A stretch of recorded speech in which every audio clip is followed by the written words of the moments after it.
फिर कथा कहो और सुनो, भगवान तुम्हारी सब मनोकामना पूर्ण करेंगे। साधु को प्रसन्न देखकर राजा बोला, हे प्रभु, मुझे लकड़ी बेचकर इतना पैसा नहीं बचता जिसे भोजन करने के बाद कुछ बचा सकूं। मैंने रात्रि में अपनी रानी को व्याकुल देखा, मेरे पास कोई साधन नहीं है जिसे उसका समाचार जान सकूं। फिर मैं बृहस्पति देव की क्या कहानी कहूँगा, मुझे तो कुछ भी मालूम नहीं है।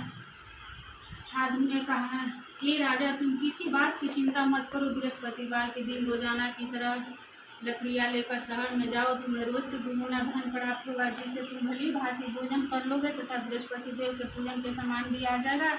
बृहस्पति देव की कथा इस प्रकार है। प्राचीन काल में एक बहुत ही निर्धन ब्राह्मण रहता था। उसकी कोई भी संतान नहीं था। वह बड़ी मुक्ति पूजा पाठ करता था, परंतु उसकी स्त्री बहुत मलिनता के साथ रहती थी। वे स्नान न करती थी और किसी देवता का पूजन न करती थी। प्रातःकाल कड़ी श्रम करती भोजन करती थी, बाद में कोई अन्य काम करती थी। ब्राह्मण देवता बहुत दुखी रहते थे। पत्नी को बहुत समझाते थे, किंतु उसका कोई परिणाम नहीं निकलता था।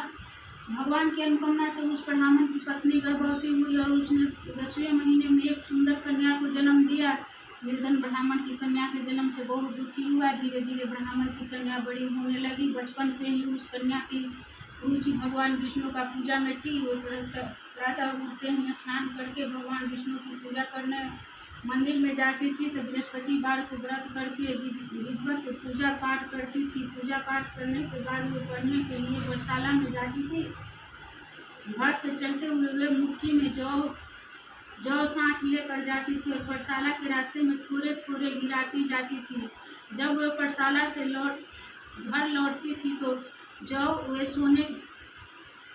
वे दाने सोने के में बदले हुए मिलते थे। लड़की सभी सोने के दाने को बीन लाती थी। एक दिन जब वह सोने के दानों को साफ कर रही थी तो उसकी माँ ने कहा, बेटी, सोने के दाने को साफ करने के लिए सोने का सूप होना चाहिए।